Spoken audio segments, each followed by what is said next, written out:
Wala nang maraming paligoy-ligoy pa, diretso sa punto na. Maiksi lang ang komentaryo, pero diretso sa punto. Maraming kuro-kuro, may tiwali, may totoo. Dito, sa puntong diretso tayo. Punto, diretso. Tinupad nga ng Office of the Ombudsman ang pangako nito na makasuhan si Senador Rodante Marcoleta. Dawit nga rin sa kaso si dating Congressman Mike Defensor, pati na rin ang dalawang negosyante na tinuturong pinagmulan ng undisclosed campaign donations ni Marcoleta. Di pa nga tapos ang problema ni Defensor sa qualified human trafficking.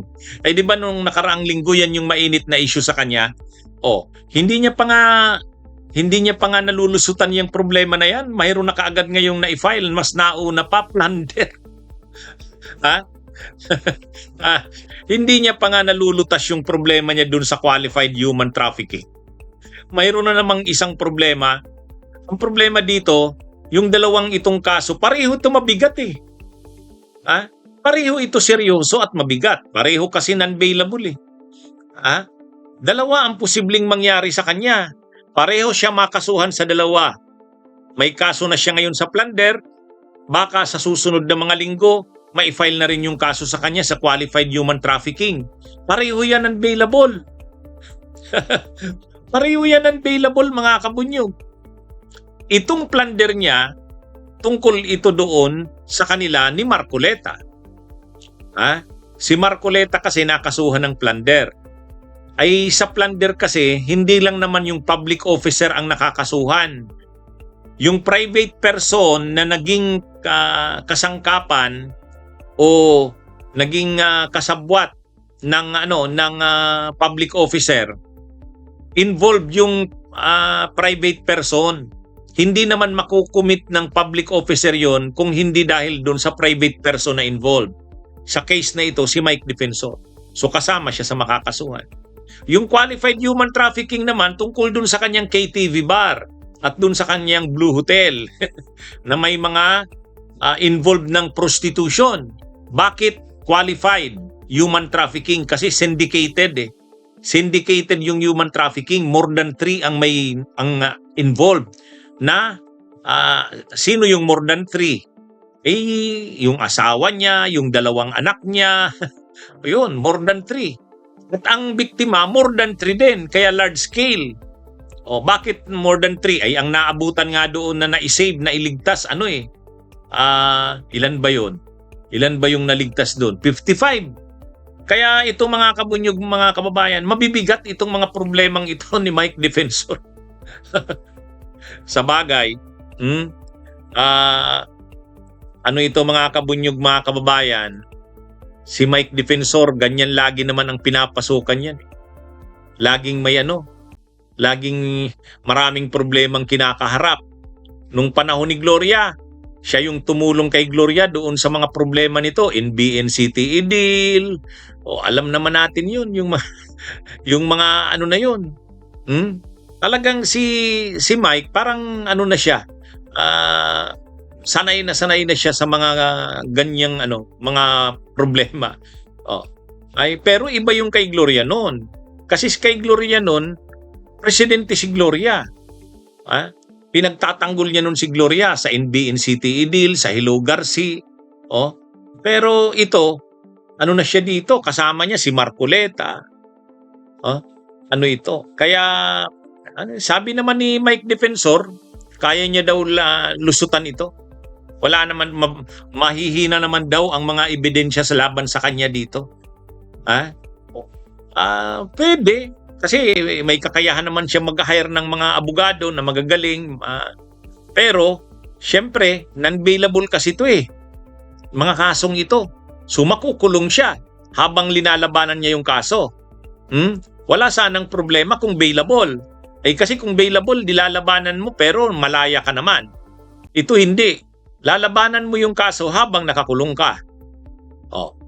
Sabihin pa na yung kaso niya doon sa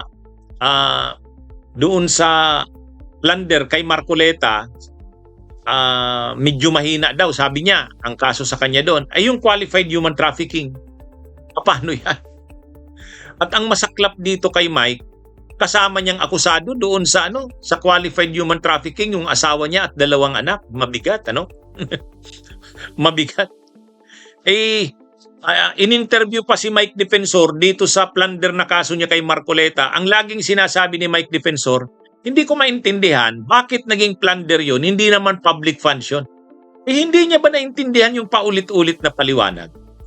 Yun na nga yung clarification pagdating sa kaso ng plunder. Na ang plunder, hindi naman lagi yan, public funds ang involved. Ano ba itong si Mike Defensor? Laging sinasabi ni Mike Defensor, paano naman nangyaring plunder yon? Wala namang kinurakot na pundo ng bayan. Private naman yun, pera ko yun. Binigay ko kay Marcoleta. Kay Senator Marcoleta. Hindi nga Ang plunder nga ay may 6 na paraan ng pag-commit. Yung sinasabi nila na public funds ang kinurakot, yun? Yan yung first mode. Yung kay Marcoleta, yan yung second mode. Section 1, letter D, number 2. O yun, number 2. Anong nakalagay doon? Kapag nag-receive ka ng gift from any person by reason of your position or public office, liable ka na ngayon sa indirect bribery. Pero yung indirect bribery, kapag more than 50 million at series yan of overt criminal acts, yan? Plunder na yan. At ang sino mang private person nakasama nung public officer sa pag-commit niyan, ay liable din sa plunder. Yan yung dito mga kabunyog, mga kawan. Napaka dito. Kaya paulit-ulit si Mike Defensor, wala. Kasi hindi naman public funds ang involved doon. So, anyway, idepensa niya na lang yan sa korte, sa Sandigan Bayan. Kaya lang, habang nagdidepensa siya niya, nakakulong muna siya. Yan yung problema.